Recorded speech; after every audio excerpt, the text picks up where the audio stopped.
So we are live and we are back with another monthly movie talk. I am so excited this month for just to talk movie news, TV, all kinds of stuff like that. I'm hyped. I have an awesome guest this month. So yeah, we're going to get into it. I'm excited for this. So let's go.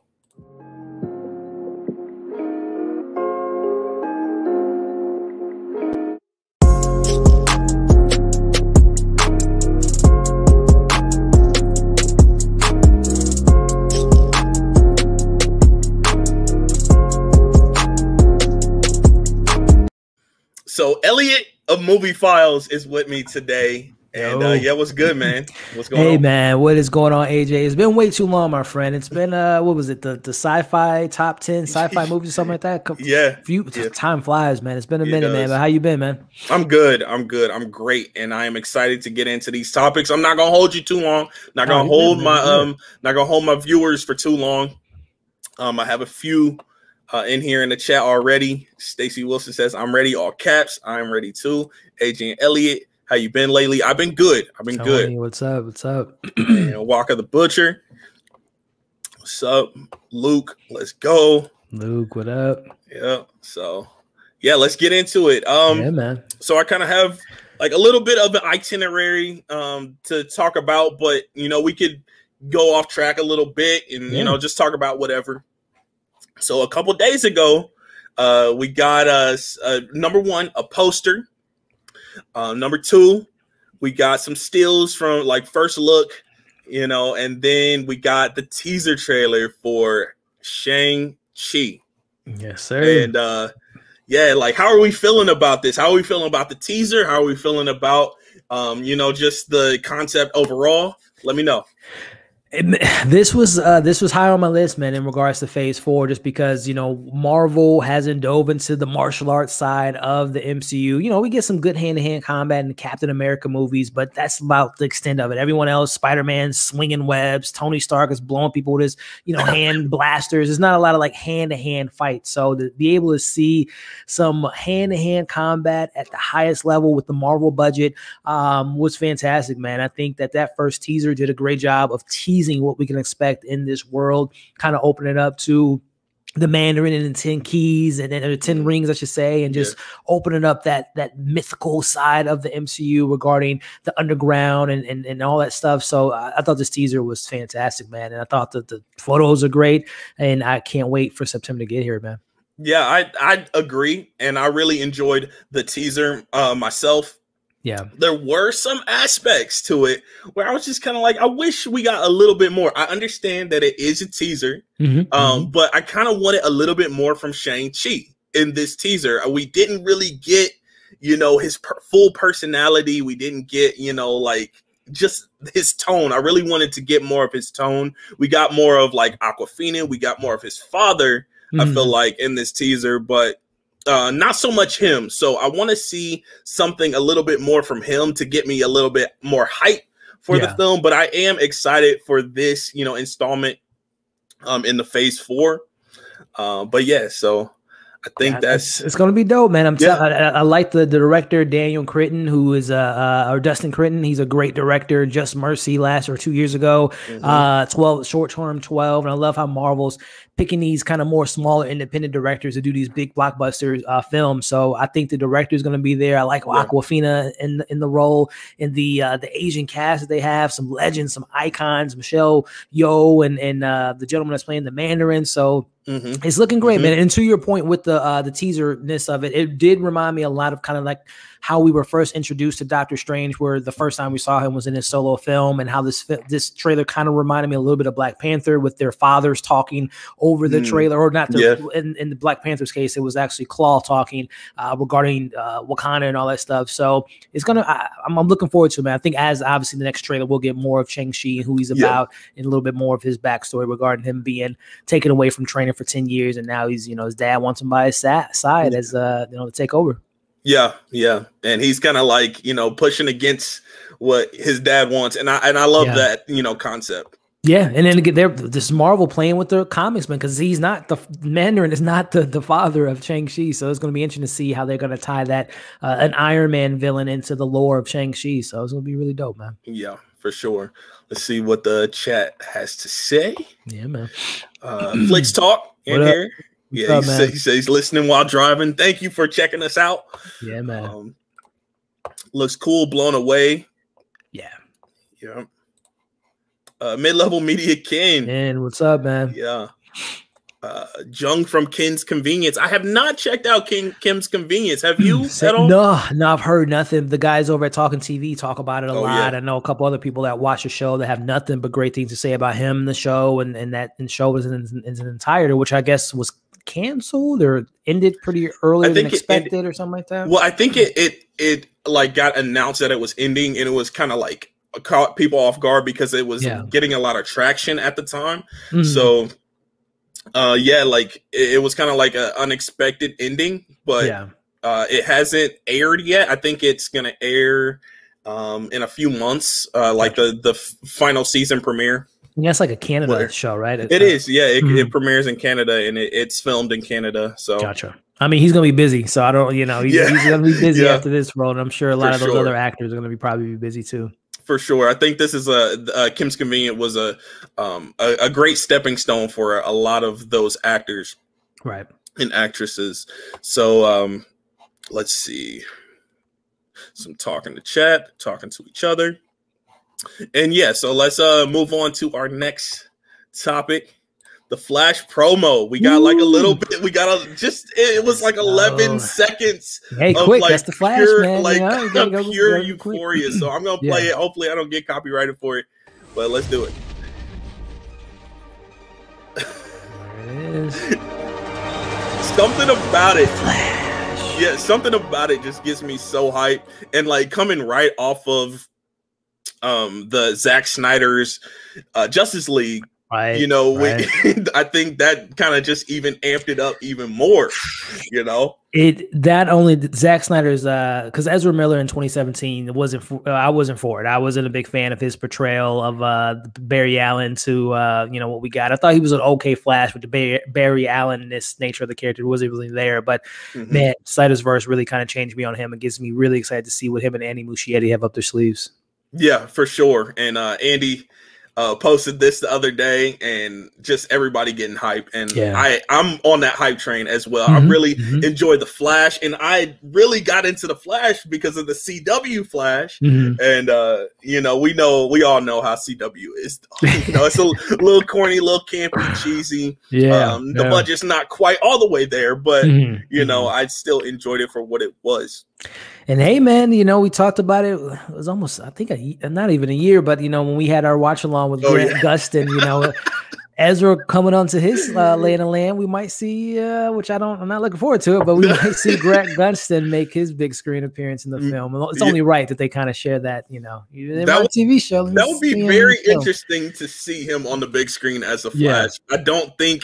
If it does happen, it has to be like a very small quick cameo, quick cameo, which I don't think it will happen. But here's to hoping.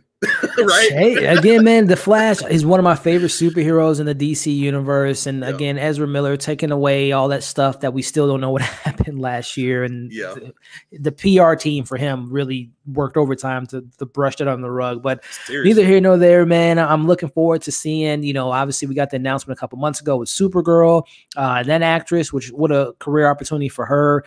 The news coming out in the last few weeks with Michael Keaton being confirmed to be the Batman from 1989, and obviously Ben Affleck's coming back, and Ray Fisher, I don't know what's going on with that. Apparently he's like, hey, as long as they apologize, I'll come play ball with them. It's like, wait, hold on, your whole last 3 years you were like, no, Walter Hamada I'm never working with them, but now money talks, I guess. But we'll see if Cyborg makes his way in there, and again, I guess the thing that's really interesting is it's called The Flash. For the longest time, a lot of people thought it was going to be a subtitle, Flashpoint, Flashpoint Paradox or something. But right now, they're just going with The Flash. I think they're going to end up putting some type of subtitle in there, like Multiverse of Madness, and straight up take from Marvel, which the Marvel's going to beat them to the punch with the multiverse, unfortunately. But right. So I wonder how that's going to go over, because we are going to get multiverse before we get this Flash film before. Yeah, exactly. Spider-Man and Doctor Strange. Yeah, I forgot about that. But yeah, so we got Spider-Man and Doctor Strange twice in Marvel.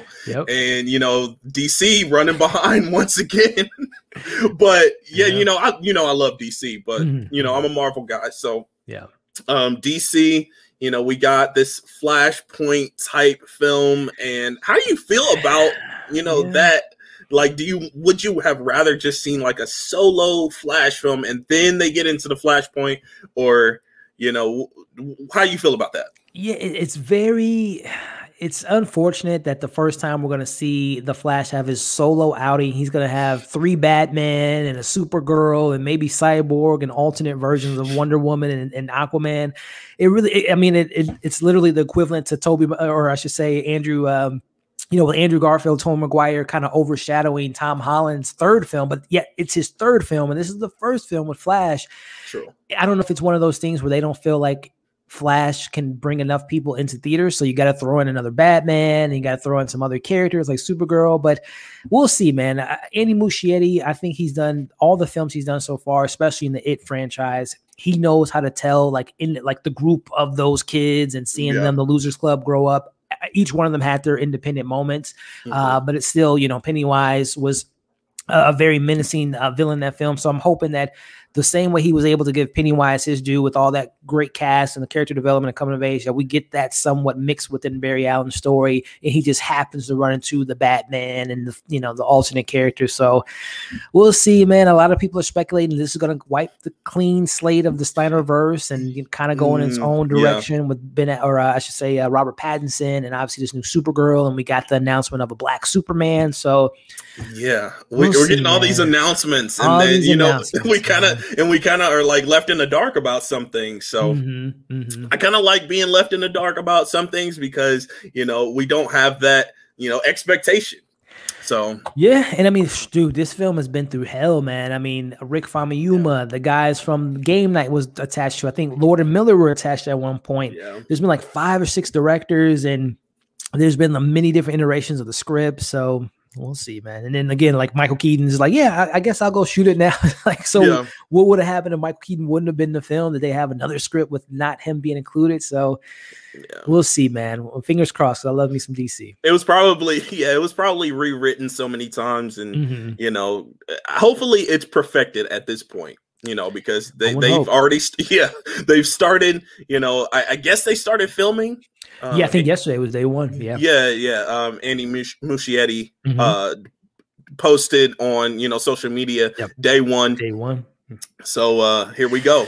Let's see, man. And another thing too, I guess the villain, I was hoping that we get some announcement by now that we get like who's the villain of the film. We don't know who the villain is. I would obviously love to see Reverse Flash or Zoom or whoever, Gorilla Grodd or whoever. He has a pretty good rogues gallery of villains, but we don't have a villain yet. So that would be really interesting to see who that ends up being. Yeah, and I'm okay with not knowing. I think if we didn't know, we probably will know before we go into the film. But if we didn't know and then kind of watch the film, I miss surprises, man. I miss them. It's hard. It's hard nowadays. Which I'm so surprised that we on the other side of the fence with Doctor Strange that no leaks have really came from that film. We still have a whole year left, but I'm surprised how much Marvel was able to keep that lock and key. But we know like the whole plot of Spider-Man 3 at this point. So hopefully Flash can keep things under wraps too. Yeah.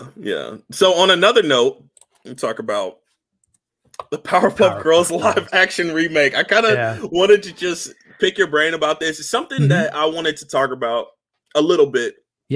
Is how I admire, when you discuss film, when you discuss TV shows, things, entertainment, you don't usually say, hey, this is trash. This is going to be trash. You always give things a benefit of the doubt. Even if you don't enjoy it, you say, it's not for me, but it's just for somebody. It could be for somebody else. So I kind of thought about this when we talk about the Powerpuff Girl live action remake. Do you think you're going to check this out at all? Are you going to catch the first episode or? Be honest, probably not. And it has nothing to do with the talent involved. I honestly, I never really watched the Powerpuff Girls growing up. I've seen some episodes. I know who the characters are, but I'm not really steeped in the lore and not super excited. Even if they would have said this was a remake in the form of animation, I probably wouldn't have been excited for that, to be honest. There has been a remake. Animation remake. Didn't even know that. So, I mean, this isn't, I just never really kind of grew up with these characters. But in regards to, I know from people that have grown up with it, they are not fans of it. They're not excited about it. I guess the character descriptions came out last week, and they're just kind of like, I guess they're acknowledging their childhood, but then they come out on the other side kind of broken and damaged, and we're watching them kind of dive into their adulthood, which I know is completely, it's like the complete opposite of what people were probably excited to see them maybe playing kids. But I don't know, man. And again, the thing that scares me more than anything is like, I'm not a CW fan anymore. I was at, 5 years ago, the Arrow, Flash, Legends of Tomorrow, all that stuff. But I have not watched, I can legit say I haven't seen a CW show in probably 4 years. I haven't, and I've heard good things about Lois and Clark, but I've just, I was going to ask you about that. CW is just not my cup of tea anymore, man. And cable television in general is not my cup of tea. I always just streaming, and HBO and Amazon is really where I kind of watch my TV stuff. Okay. Yeah, that's fair enough. I don't know. I might check out the first episode. It depends on like what the hype is around it. If it comes out, the first episode comes out and they're like, not bad. I might check it out because I did grow up on Powerpuff Girls. So I probably will check out the first episode. But probably if it's not good, has this been slated to come out later this year? Have they given an announcement on? I don't think they have given an announcement on a release date. But it probably will come out in the fall, since later this year, fall, winter time. And I mean, CW, they have a machine, man. They crank these seasons of 23 episodes, which I guess that's another thing. Like, is this going to be? Was Powerpuff Girls? Did it have like a long? Seasons, like 20 episodes per season? Or with Powerpuff Girls, the thing about it, like with Cartoon Network shows, it kind of, so it like every episode was like 2 episodes in one, and each episode was like 11 minutes long, something like that. So, there were maybe 30 to 40 episodes per season. Jeez. Yeah. So that makes it like double that, because so interesting. I don't think that they're gonna follow that same mold. That would be insane. A 40 episode season would be ridiculous. Live action, we'll see it, man. But again, I guess the trailers can do a lot, man. If this trailer blows people out of the water, man, and people might check it out. So we'll see what that first trailer looks like. For sure. I just kind of wanted to see what you thought about that. Let's see what the chat is saying. Yeah, let's see what they're talking about. So they're saying what's up to each other, and solo Flash film. Then we get the multiverse. That's what I would rather see too. But we'll see. Again, who knows how the story can. I mean, we've seen films that have a lot of characters in the movie, and you still get a central character at the end of the day. So we'll see how they handle it, man. But again, when we have Michael Keaton coming back and Ben Affleck, you think they're not just going to be there for a couple minutes. You got to use their name power to their advantage. So we'll see, man. Yeah, for sure. And then unboxing movies with me. Asked what our theories were for the final episode of Falcon and Winter Soldier. We are going to get into that. Here soon. So moving on, let's get off of the Powerpuff Girls. Alfred Molina came out and said that he is going to reprise his role as Doc Ock, the Sam Raimi's Doc Ock. What do you think about him saying this? Do you think that he should have, was even how and why would he say this? That is the $1 million question, man, because I would imagine that Kevin Feige and the people at Disney and Marvel weren't too happy with it. But I also would imagine that this outlet, he talked to Variety. This isn't like, Mimi's, magazine cover. This is a big outlet, so they have to get approval. So I would imagine that Kevin Feige gave him the green light to say what he said. If not, I'm sure he's getting his, a letter of firing in the mail anytime soon. But no, I would imagine this had to be set up. But it is really odd the placement of it. Like there's no teaser trailer coming out. There's no poster coming out. It just literally dropped last week on like a Thursday that this news came out. So to me, it screams that some leaks have probably come out and they just want to get ahead of the story. And they want to kind of create their own narrative. Unlike, you know, we know DC isn't always great at creating, you know, controlling the narrative. They let people run wild with stuff. But I would assume that, and I don't know if you've been following online, but there's been in the last 2 weeks, there's been a lot of like plot leaks for Spider-Man 3, dive into what the film, like the beginning of the movie, the end of the movie, and how Tobey Maguire and Doc Ock's going to play into it. So I think Marvel's just trying to get people off that path of like diving deep into exactly what the film is, because it seems like a lot of these leaks are pretty accurate from the source that it's coming from. So I guess they're just trying to jump ahead of it, man, and just trying to control the story. But yeah, man, I mean, what he said was very interesting. It's going to be so interesting because I'm always one of those people where it's about the execution. So I know a lot of people are upset about like, how can you bring him back? That undercuts what happened in Spider-Man 2, his death and all that stuff, the character arc, you know, and bringing him back. But again, someone that's grown up with comics, no one ever stays dead, as you know, AJ, in the comics. So, but obviously these aren't comics; these are movies. These have different stakes and different storytelling elements. So we'll see how the execution of it's handled. I mean, they did allude to him being the Doc Ock that was in Spider-Man 2, and it's the same Doc Ock that, you know, went in the water in the river, and a lot of people theorizing. Sacrifice himself. Yep, a lot of people theorizing that when he goes in the sun, that's going to be his way into the multiverse. And he has to de-age himself. So does that mean Tobey Maguire is going to be de-aged? So many questions. Is he a good guy? Yeah, you know, he had a redemption story. Is he going to be a good guy, a hero, or is he going to be, you know, a villain? So a lot of questions. So many, you know, we get some answers, and then it raises more questions. Right.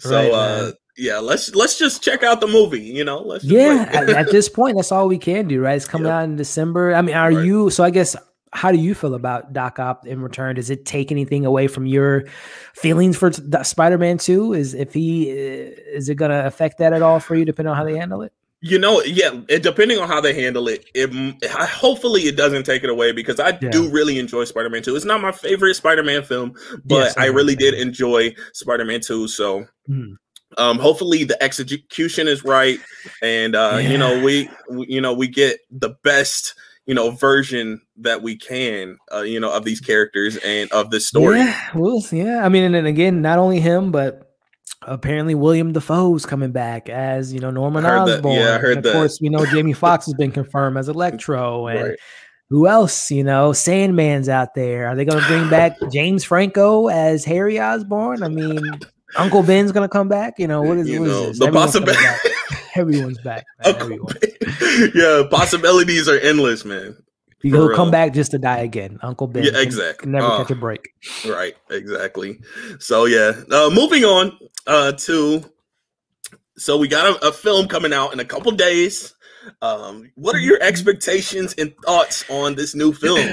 Yeah, man, Mortal Kombat was I think for me, I was looking forward to it. I wasn't super hyped until I saw that trailer that they dropped, you know, many months ago, the Red Band trailer, which got me super excited. Like, okay, they're going there. They're getting to that fatalities, and there's blood and grittiness to it. So I love that aspect.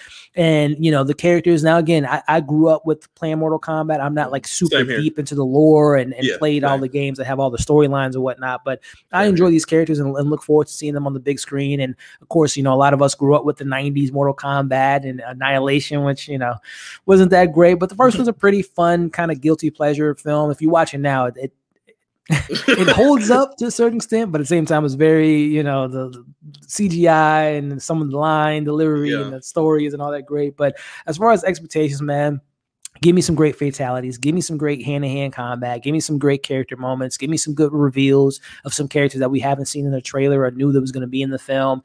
And I know some people that have seen the film that are kind of, you know, some people really enjoyed it, and then some other people really didn't enjoy it.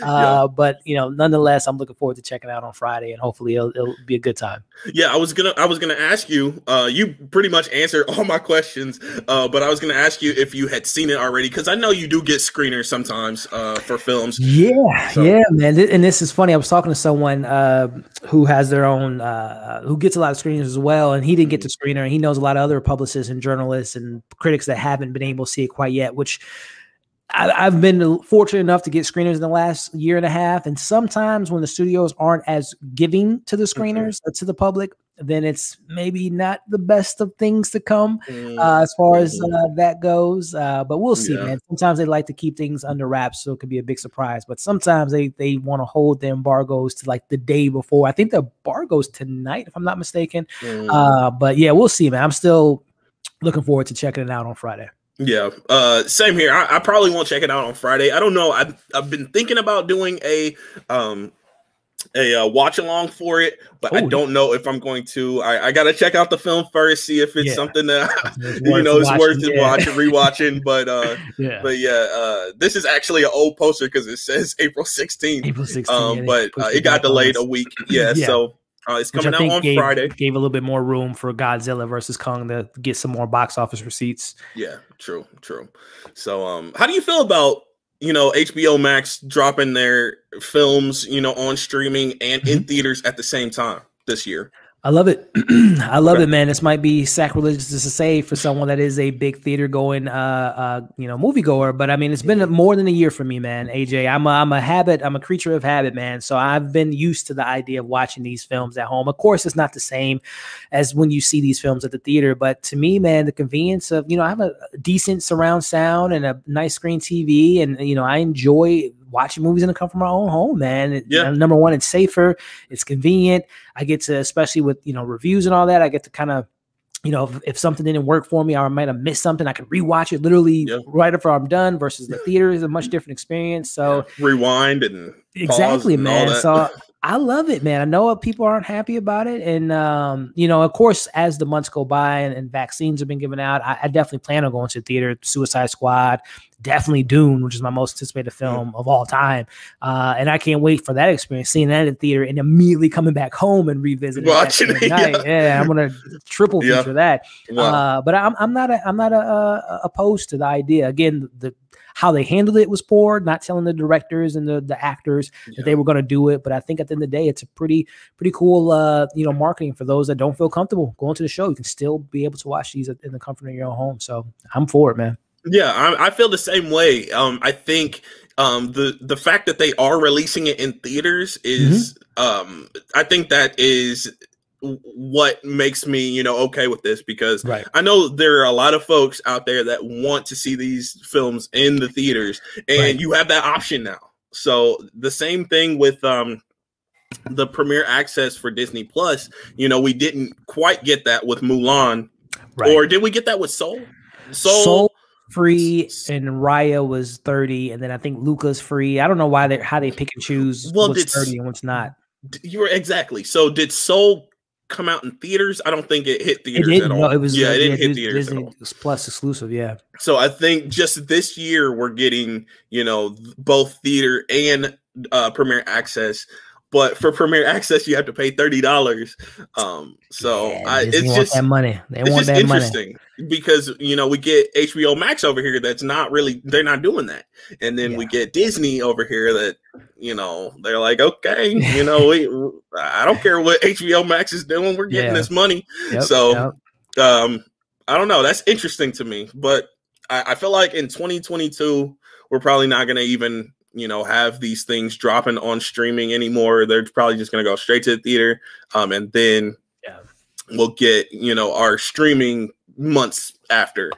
I think the CEO of HBO, Warner Media, came out last week and said that it was kind of a mistake on him to kind of just jump the gun. And they're saying they're going to go back to just the theatrical experience next year. But again, they might have jumped the gun in saying that, because who knows what next year is going to hold. Exactly. We have the virus is still out there, right? And it's still, it's not going to just go away overnight in regards to, there's still vaccines that still need to go out. There's some people that only want to take it. Some people that still don't wear masks. So we'll see what next year holds. But again, fingers crossed that we can go back to the theaters and everyone feels comfortable going back to the theaters. Yeah. Did you say that you've gone back at all? I haven't, man. I've literally, it has been an entire calendar year plus some. I think the last time I went to the theater, let me go to my AMC app. I think it was like March, and I believe it was either The Hunt or Onward, or maybe even Bloodshot. Okay, yeah. Those are the films that came out around the time of the lockdown. Yeah, literally the last film I saw was going all the way back to last year. Was March 12th, 2020 was The Hunt. That was the last movie I saw in the theaters. Wow. So a whole year and 2 months. Wow. The film that I saw before lockdown was a terrible film. It was Fantasy Island. That's funny. The movie I saw before The Hunt was Fantasy Island and Sonic the Hedgehog. So yeah, I saw Sonic. Crazy. Right the day before I saw Fantasy Island. I would have rather left it off on Sonic than Fantasy Island, but I really enjoyed Sonic though. Yeah, it was fun, man. So it was fun. A couple set photos of that came out yesterday, which is pretty interesting. Sonic 2, Sonic the Hedgehog 2. So I'm actually excited for that. I'm actually, because I enjoyed the first one. It was a lot of fun, man. We need to get that Sonic and Flash crossover going. Get the multiverse going on. Right, exactly. So next topic, we don't have too many more topics, but next topic, Secret Invasion. We got, some news. Huge. Man. Yeah. So what are you feeling about Secret Invasion, the series period, and then this news that we got? This is dope, man. I mean, Secret Invasion is one of my favorite comic book runs that Marvel's put out, and the whole Skrull takeover, which in this iteration of the MCU, the Skrulls are good guys, but there's some evil Skrulls and some super Skrulls out there that I think we're going to be introduced to in this TV show, which I actually like that it's a TV show versus a movie because there is so much going on. There's so many characters. Obviously, at this point, we've lost some of our Avengers, so they might not be able to cameo in this show here. But I mean, as we see on the screen now, this is the Mother of Dragons, man. This is Emilia Clarke, and I love that Marvel is like, Game of Thrones. Regardless of how you guys felt about the 8th season, let's pick up Emilia. We got Kit Harington. We got Richard Madden. Who knows if Arya Stark or we get Sansa in the mix or I mean, Peter Dinklage was an X-Men. He was in no, I take that back. He was in Avengers. He was in Avengers, as the dwarf. So I mean, they're picking up some heavy hitters, man. And that cast, Kingsley's Benedict, and obviously Emilia Clarke and Olivia Colman. Yeah, they're in talks with Olivia Colman too. Yeah, this is looking great, man. I cannot wait to see what this is all about and see all the different reveals and see who's the Queen Skrull and see if Benedict is a Skrull or I mean, this is exciting, man. And Sam Jackson on TV for 6 weeks. Come on, man, sign me up. So it has been confirmed that we're gonna get 6 episodes. I believe I saw something at 6 episodes, kind of in the same vein as Falcon and Winter Soldier and Loki, where it's like 45 minutes to an hour long. I would imagine because again, this is out of all the shows, this is the biggest cast. So I would imagine that 9-10 episodes of having Sam Jackson, the most highest grossing box office actor, for 10 weeks would be pretty expensive. I know Disney can afford it, but I would imagine they probably want to cut this to 6 episodes and then leave some more story to be told in Captain Marvel 2. Yeah, and and the films and things like that. Yeah, for sure. Yeah. So you pretty much said it all. Like the Secret Invasion, I honestly wasn't a huge, too excited for it. But after seeing that cast and things like that, I'd never gotten to the comic, so I don't really know much about it. I think I'm gonna get into it maybe after the film, after I see the series. I might get into it because I do enjoy watching the films and the series before I get into the comics. But I know some people are the other way around. They want to read the comics, get into the lore up front.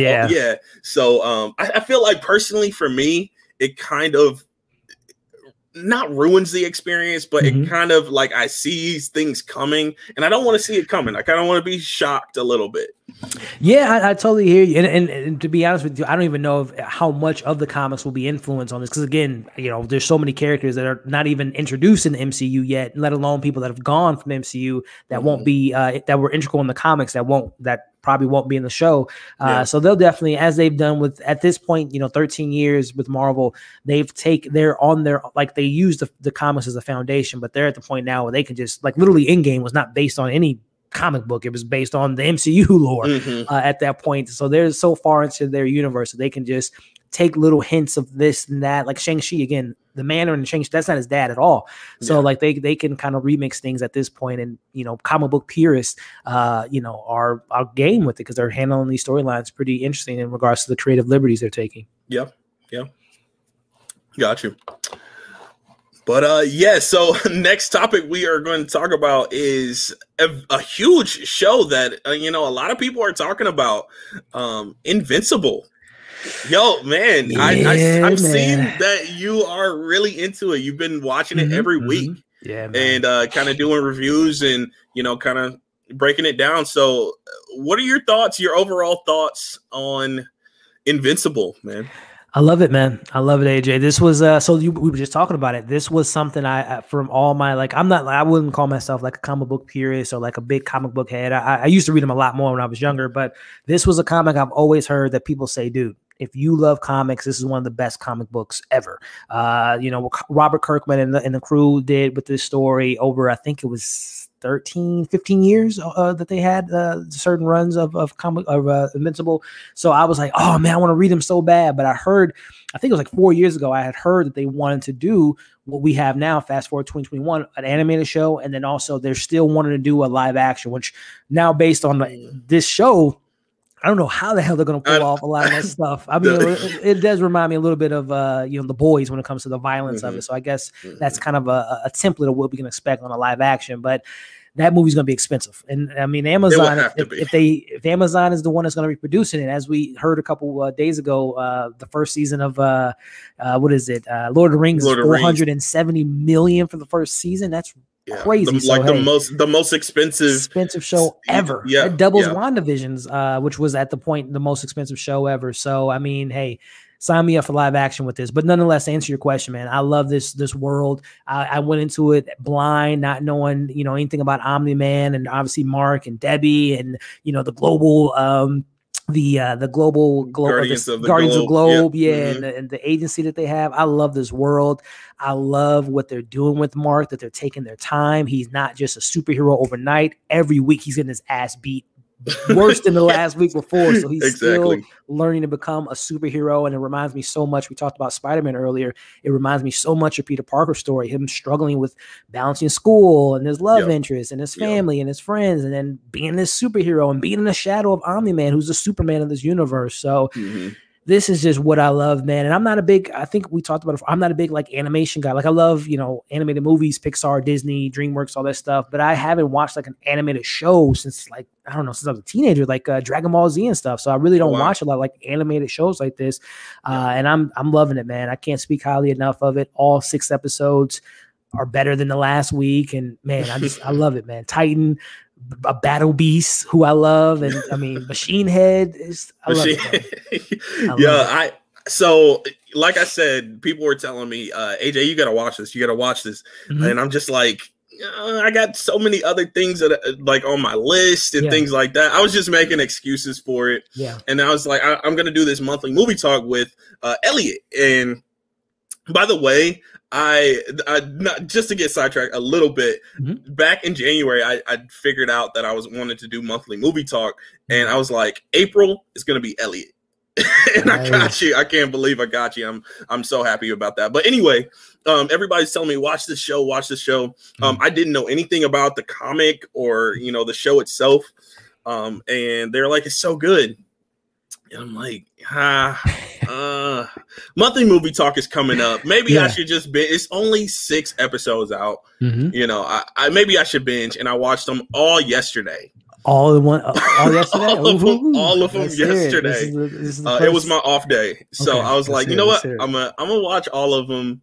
And I wasn't disappointed. So the first episode, I felt like the series was a little generic. I felt like it was really You've seen it before. What are people talking about? It's so amazing. The plot before, But then we got like the last 5 minutes of the first episode, and I was like, I'm hooked. So, you know, I got into it, and I really enjoyed the series, and it was cool to binge. I think that's my favorite way to consume media, and things like that, is just binging the series. And I did the same thing with Falcon and Winter Soldier. And I watched the majority of the episodes last night, and then I watched some today. So and I am caught. I think I have like maybe 20 minutes left in episode 5. Gotcha. And I watched the first episode when it aired, but season 2 or episode 2 through 5 I watched. And so Invincible. It is a really good show. Dope, right? It's really good, and I love the storytelling. I'm loving the mystery even more than the action. I do like the action a lot. Don't get me wrong. I love the action, but the mystery to it is just like, it's so intriguing. It keeps you hanging on. Yeah, I'm totally right there with you, man. The mystery of Omni-Man, and obviously, so I guess to that point, do you have like a favorite episode quite yet? And do you have like a certain character that you've gravitated towards? Favorite episode, I might say episode 5. I really liked episode 5. Machine Head and the Penthouse and all that. Yeah, and Titan. Just, exactly. And Titan and things like that. And I won't get into spoilers with the ending and stuff like that, but it was it was good. Because I kind of wanted to get into it, but this is not an Invincible, review. So we're gonna just say that it is a good show. It is violent. It has some violence. Yes. So if you're not into that, kind of maybe avoid it. The boys in the animated form, exactly. And also, it reminded me a lot of the Harley Quinn series. I know you're not really big into animated series, but I've heard nothing but great things about that. Though, but it's a lot like the Harley Quinn series on HBO Max. Even with like the animation style and things like that. But I think the Harley Quinn series is a lot more comical. Yeah, a little bit more mature too with the jokes too. It's like a lot more edgier jokes. A lot more edgier jokes, a lot more comical. Yeah. But the brutality is there. It's about the same with the brutality. But yeah, so if you're into, things like that, check out Invincible. The cast, man. J.K. Simmons, Steven Yeun, Sandra Oh, Zazie Beetz, Mark Hamill, Mahershala Ali. I mean, it goes on and on. It does. Ezra Miller last week, and it's the cast is ridiculous. It is. The voice cast is great. Yeah. So that's definitely something to look forward to if you do want to check it out. So we got into a little bit of the Falcon and Winter Soldier, but let's talk about it. Let's talk about your thoughts. Just brief thoughts about Falcon and Winter Soldier, because like I said, I didn't really watch it until yesterday, the series. So what are your overall thoughts of Falcon and Winter Soldier and how it's heading?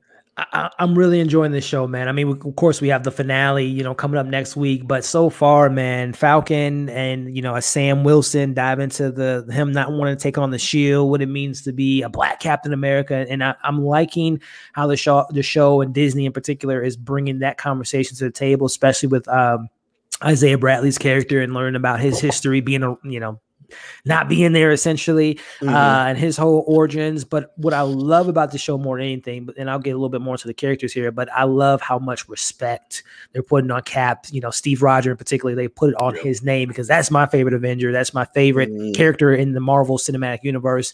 And that's coming from someone that did not like Captain America in the comics. I was not a fan. It was almost like Superman to me, which I'm not a big Superman fan growing up, but I've come to appreciate the character when I've gotten older. But they put in so much respect on Steve Rogers. They put in so much respect on the best trilogy in the MCU, which is the Captain America trilogy.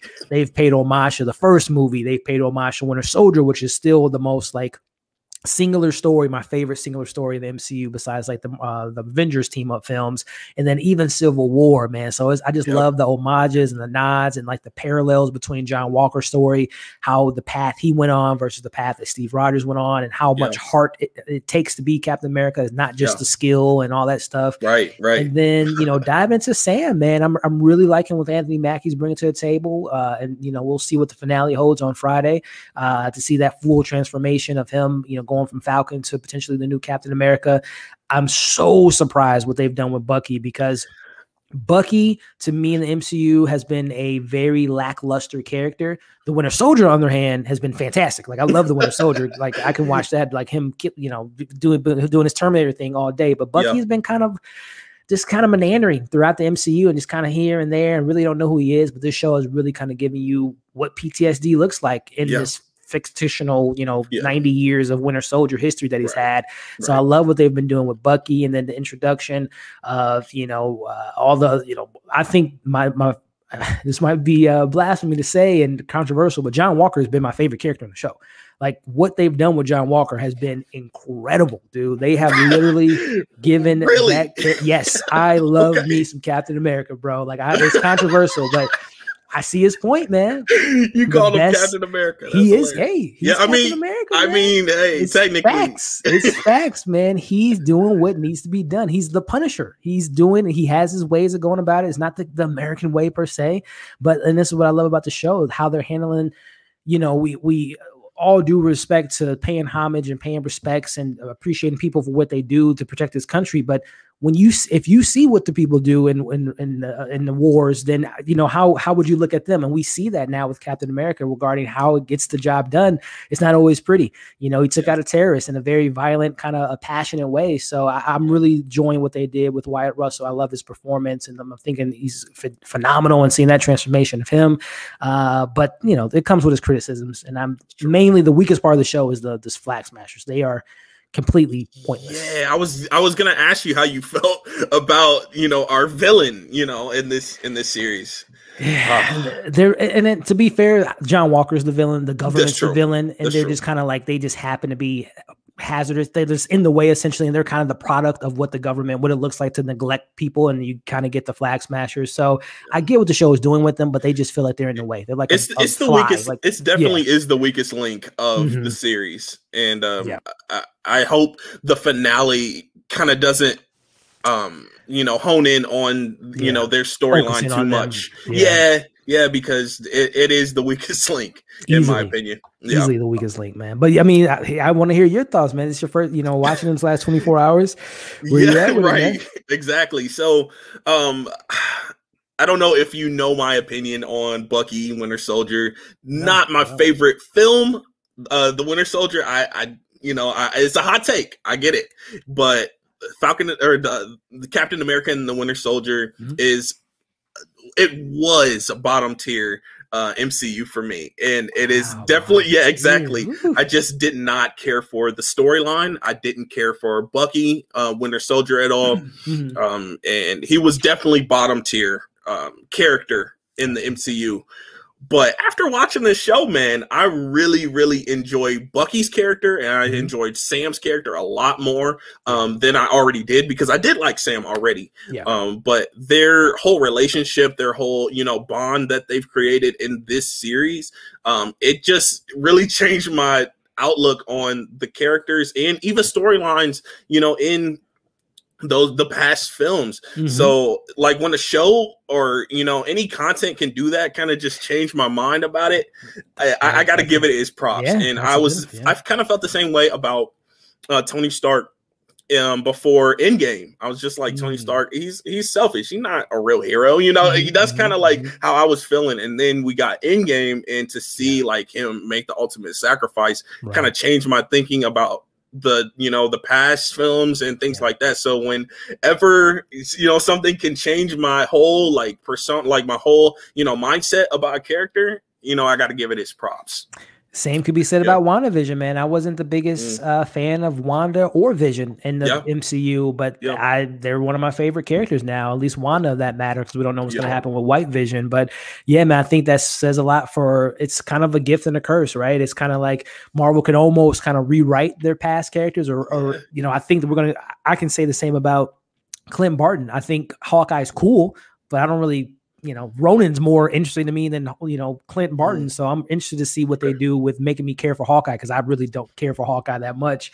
So I'm excited to see what they do with that character. And I think the same could be said about introducing new characters, whether it be She-Hulk or what we talked about with Secret Invasion. So Marvel has the opportunity to kind of introduce you to new characters or rewrite and make you care more for these characters. So and that's going to be the coolest thing about this show and WandaVision. Once we see Wanda again and Vision again and Bucky and Sam and Zemo, and we spend 6 hours with them, it's going to be so much more satisfying when we see them in Avengers 5 or Captain America 4. So shout out to Disney, man.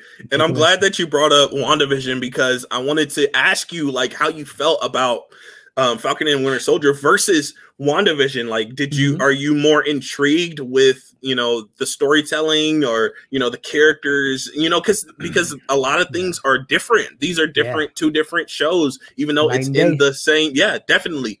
Even though it's in the same universe, we get, you know, different, you know, characters, and the storytelling is a lot different. What do you feel like one is better, one is better told, or you know, things like that? That's a great question, because I think what WandaVision did, which I think is doing better than what Falcon's doing, is we see a complete and more cohesive and a little bit more structured.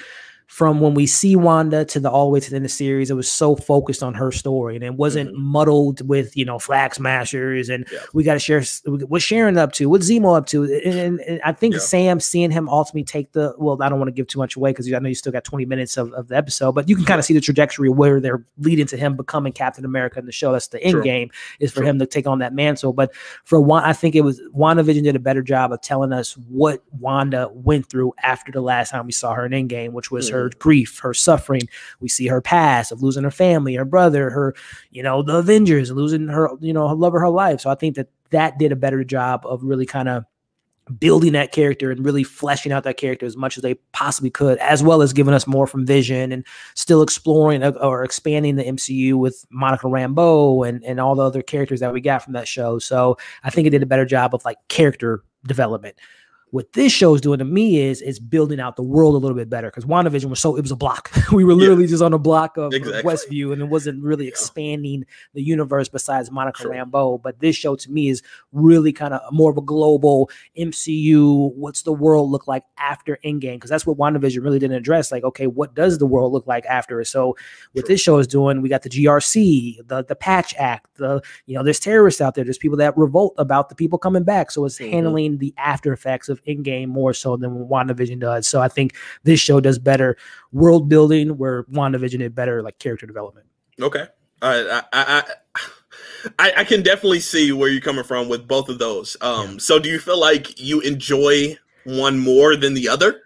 And that's the beauty of the Marvel, man. You can you can have a Black Panther and have a Guardians. You can have an Ant-Man and have, you know, a Winter Soldier. I think that's the beauty of what they've done so far. Is and that being said, I love certain films more than I love the others. So if I would have, and of course we still have one more episode left of Falcon Winter Soldier, but kind of bar for bar comparing them to the two, I think I got to go with this show just because, as I just mentioned, Falcon or the Winter Soldier is cut from that same cloth. And I love the universe that Captain America and the politics and the conversations and stuff that it has, because I can relate to both shows and what it's like to lose someone with Wanda, what it's like to be Black in America with Falcon. They both have some relatable factors. Of course, I can't relate to being a superhero of all that, you know, but I think they both have relatability factors. But I think Falcon Winter Soldier has a slight edge from I'm an action guy, so I love the action.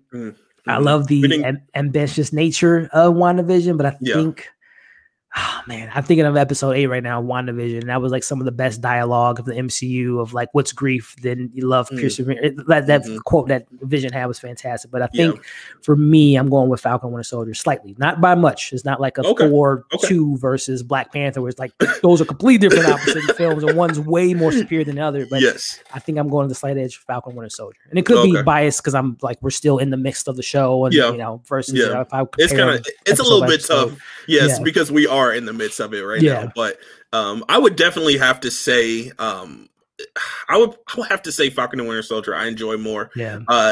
WandaVision, I was left a little disappointed by episode 9. That finale really kind of, it didn't rub me the wrong way, but it was just like it didn't stick the landing entirely. Yeah, for sure. And this is I'm not gonna get into WandaVision because I know I could talk about that for a while. So last topic I'm gonna talk about is recent watches and recommendations. And I'm going to say, I've been watching Invincible, so I do recommend that. I've been watching Falcon and Winter Soldier. I do recommend that. I'm sure everybody's watching Falcon and Winter Soldier right now, though. If you're not, you know, check it out. It's definitely a great show. So something that I am excited for I know you're not big into animation, into anime, but I have to mention this on my monthly movie talk. There's a film coming out in a couple days that it is an anime series and made into a film. It's called Demon Slayer.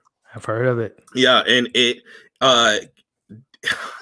yo, I love this series. It actually is my the main character is my profile picture on Instagram right now. Yeah. Just until I see the film, and I bought my tickets for it, and we're gonna check it out next Tuesday. But yeah, so Demon Slayer, the film, and yeah, so if you are getting into anime or anything like that, I know you probably aren't, but if you are, or any of the viewers are, Demon Slayer is definitely one to check out. It has amazing animation. I've heard nothing but great things about it. Yeah. And there are some things that might not be your favorite, but you know, it's a great series, and yeah, I love it. So nice. Yeah, for you, what is your recent watches and recommendations for the people? Oh man, what have I been watching? I just finished today Shadow and Bone on Netflix, which that was a series that I was a little bit on the fence about because I haven't read the source material, the books that they're based upon. And the last like fantasy Netflix show I watched was Curse with Catherine Waterston. I was not a fan of that, but I was a fan of The Witcher. And I really enjoyed that show. Is that connected? No, they're two different. It's just I compared it because they were fantasy shows done by Netflix, and like I said, one was great in The Witcher and one was not that great with Cursed. But this show, I believe the embargo's up. I'm gonna have like my full breakdown on Friday, but it was a fun show. It is a lot of people are saying like the Netflix Game of Thrones is not that quite to that quite levels, but what I do love about the show is the world building, the characters, the mythical aspect, the magic in the world. Ben Barnes is one of the lead characters who I think is a fantastic actor, and there's a couple of the new people I wasn't familiar with. So Shadow and Bone is something I definitely recommend people to keep an eye out for, coming out on Netflix on Friday. What else did we see recently? The Mitchells versus the Machines, which is the new the Sony animation / Netflix collaboration, which was fantastic. It is really Lord and Miller are the producers of it, who Lord and Miller with Cloudy with a Chance of Meatballs, Into the Spider-Verse, obviously, as well as the Lego movie. So imagine Into the Spider-Verse animation style with kind of Family Vacation meets iRobot. It is a fun film. Wow. It's hilarious. It's adventurous. It has a lot of heart. And again, if you love Spider-Man Into the Spider-Verse, it's the same animation, and it's like the next step of that animation. So it is gorgeous to look at, and it's a really good film with a lot of heart.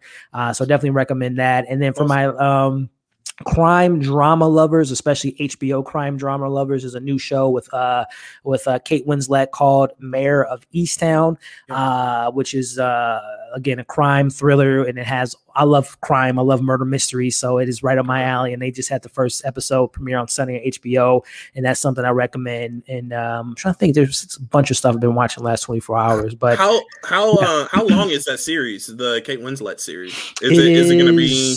Is it going to be like 6 episodes? Or? I think so. HBO. I have the first 5 episodes. I think it's a 6 episodes. It's a limited series, so I think it's like 6 or 7 episodes, kind of like The Undoing. So I think it's like 6 episodes max. So yeah, that's something. Like I said, if you love again The Undoing, I think you liked The Undoing, didn't you? I did. I enjoyed The Undoing. And what's the other series that came out last?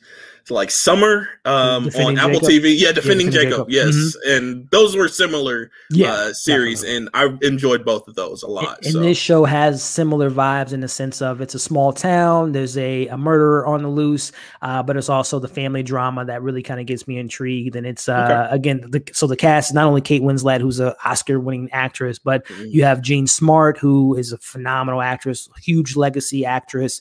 Evan Peters is in the show, Casey Spaney. You have some other actors that are slipping my mind right now that are just fantastic, but definitely recommend it if if you're into murder mysteries, especially on HBO, the way they deliver their stories. So man, those, and I think there's something else I'm probably forgetting because I'm always trying to see what's the latest and greatest out there. So man, you check out pretty much everything. So I try, man. Time is like not my friend as sometimes. But another film that I got the chance to see early was In the Heights. and that embargo is up, so I can say that it is a phenomenal film. You checked out In the Heights. I didn't realize that when is it releasing to the public?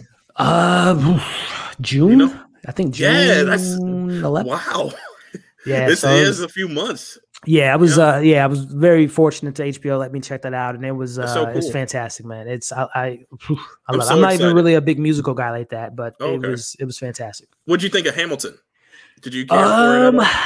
I haven't seen it, man. I haven't seen Hamilton. It's been on my watch list. I think it's like 3 hours, right? It's around there. Yep. Yeah. Again, I appreciate a good musical. And I'm a big La La Land fan. I love Sing Street, the classics, Song of Music and all that stuff. But I don't know. I don't always gravitate towards musicals. So I'm going to have to check, because I've heard Hamilton, and I know it's Lin-Manuel, he did that, and he did, In the Heights. So I'm going to have to check it out eventually. I'm going to carve out 3 hours and check it out. Yeah. So the thing about Hamilton, real quick, I'm not going to get too deep into it, but the thing about Hamilton, I listened to the soundtrack. I loved the soundtrack so much. Yeah. And I started watching the film when it came out, and I was like, oh, it's good.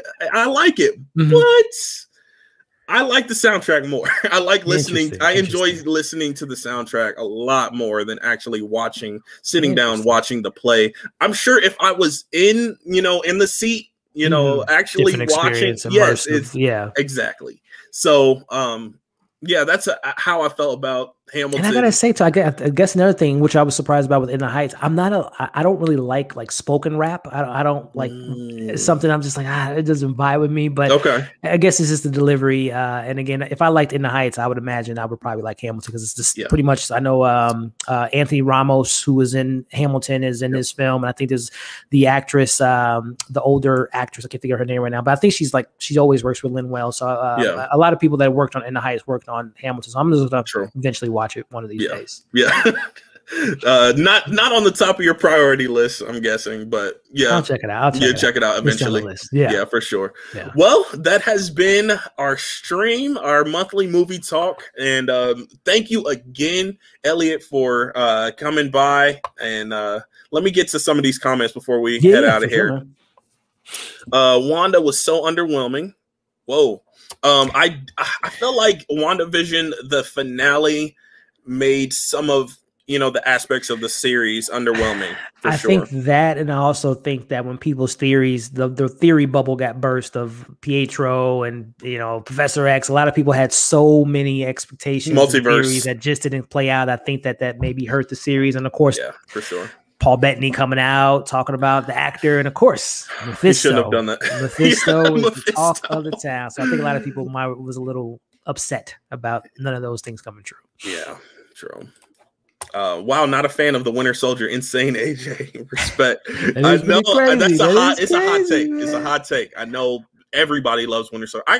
After Falcon and Winter Soldier, I have to go back and watch the film.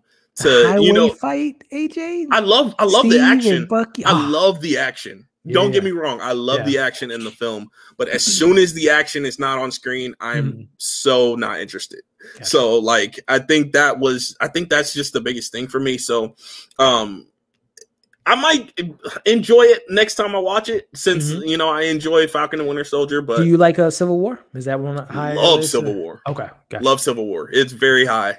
But yeah, something about Captain America and Winter Soldier, just didn't really care for it that much. And I've watched it like 3 times, so I don't know. Maybe I'll enjoy it more. Maybe the 4th time would be the gold one. But yeah, so I guess Angel CX says ReZero over Demon Slayer. Okay. I'm not sure ReZero. I don't know. I don't know ReZero either. I might have to check it out because I am into anime. So I'm definitely going to check it out. So yeah, so let the people know where they can find you, man. Yeah, man. Hey, AJ again, man.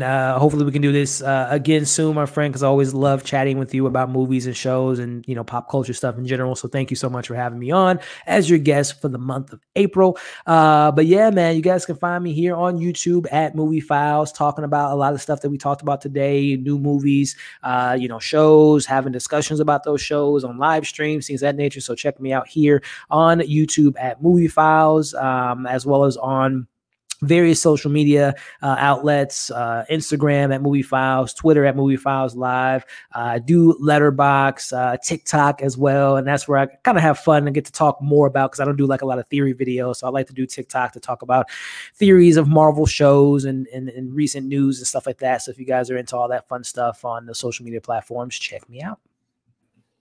Yes. Once again, thank you for stopping by. And I am AJ of AJREACTS2, and you know, I react to movies, TV, music, gaming, and more. Everything right over here. So if you're interested in that type of thing, make sure you subscribe, like this video, and yeah, I guess I'll catch you guys later.